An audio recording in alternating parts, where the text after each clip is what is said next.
हरे कृष्ण, राधे राधे। लक्ष्मी नारायण की कृपा आप सब पर बनी रहे। आज हम कार्तिक माह माध्यम तीसरा अध्याय का श्रवण करेंगे। इससे पहले हमने पहले और दूसरे अध्याय का श्रवण किया। आप हमारे चैनल पे इन कथाओं का श्रवण कर सकते हैं और आपको हमारी कथाएं अच्छी लगती हैं तो इसे लाइक करना ना भूलें। श्री गणेशाय नमः। श्री कृष्ण भगवान के चरणों में शीश झुकाओ, श्रद्धा भाव से पूजो हरि, मनोवांछित फल पाओ। सत्यभामा ने कहा, हे प्रभु, आप तो सभी काल में व्यापक हैं और सभी काल आपके आगे एक समान हैं। फिर भी यह कार्तिक मास ही सभी मासों में श्रेष्ठ क्यों है? आप सब तिथियों में एकादशी और सभी मासों में कार्तिक मास को ही अपना प्रिय क्यों कहते हैं? क्या कारण है इसका? भगवान श्री कृष्ण ने कहा, हे भामिनी, तुमने बहुत अच्छा प्रश्न किया है। मैं तुमको इसका उत्तर देता हूँ, ध्यानपूर्वक सुनो। इसी प्रकार एक महाराज बेन के पुत्र राजा पृथु ने प्रश्न के उत्तर में देवर्षि नारद से प्रश्न किया था और जिसका उत्तर देते हुए नारद जी ने उसे कार्तिक मास की महिमा बताते हुए कहा, हे राजन, एक समय शंकर नाम का एक राक्षस बहुत ही बलवान और अत्याचारी हो गया था। इसके अत्याचारों से तीनों लोकों में त्राही त्राही मच गई। उस शंकासुर से स्वर्ग में निवास करने वाले देवताओं पर विजय प्राप्त कर इंद्रादि देवताओं एवं लोकपालों के अधिकारों को छीन लिया। उसके भीतर होकर समस्त देवता अपने परिवार के सदस्यों के साथ सुमेरु पर्वत की गुफाओं में बहुत दिनों तक छिपे रहे। तत्पश्चात वे निश्चिंत होकर सुमेरु पर्वत की गुफाओं में ही रहने लगे। उधर जब शंकासुर को इस बात का पता चला कि देवताओं आनंद पूर्वक सुमेरु पर्वत की गुफाओं में निवास कर रहे हैं, तो उसने सोचा कि कोई ऐसा दिव्य शक्ति अवश्य है जिसके प्रभाव से अधिकारहीन यह देवता अभी भी बलवान है। सोचते सोचते वह इस निर्णय में पहुंचा कि वेद मंत्रों के बल के कारण ही देवता बलवान हो रहे हैं।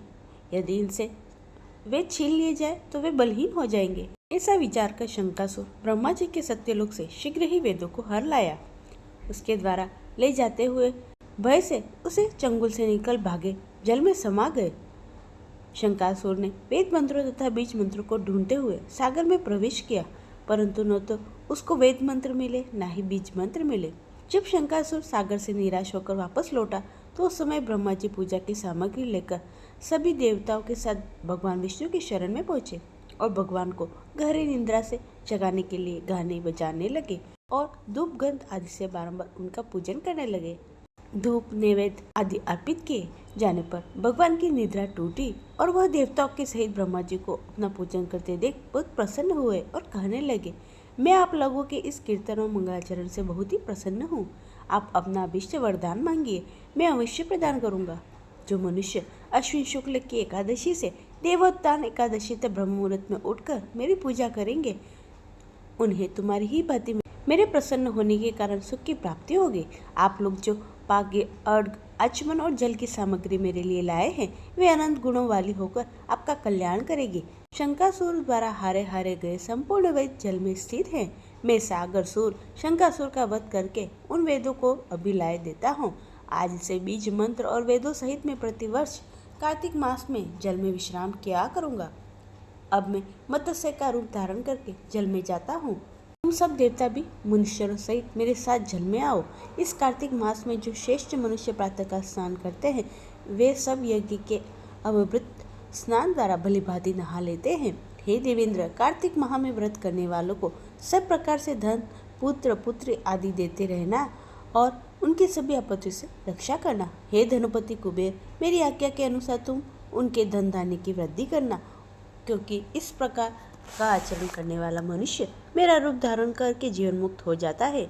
जो मनुष्य जन्म से लेकर मृत्यु पर्यंत विधि पूर्वक इस उत्तम व्रत को करता है, वह आप लोगों का भी पूजनीय है।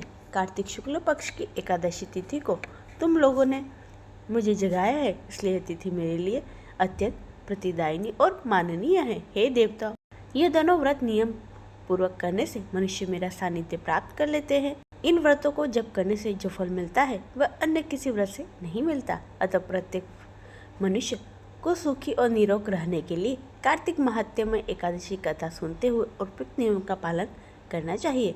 ये था आज का तीसरा अध्याय। कार्तिक माह की तीसरी कहानी। किसी गांव में एक बुढ़िया रहती थी। उसकी एक पुत्र वधू भी थी। कार्तिक का महीना आता तो बुढ़िया 12 कोस नहाने जाती, लेकिन उसकी बहू लेकिन उसकी बहू वही पतीले में पानी डालकर कहती कि मन चंगा तो कटौती में गंगा, और गंगा भी उसके लिए वहीं आ जाती। वह उस गंगा में अपना कार्तिक नहा लेती।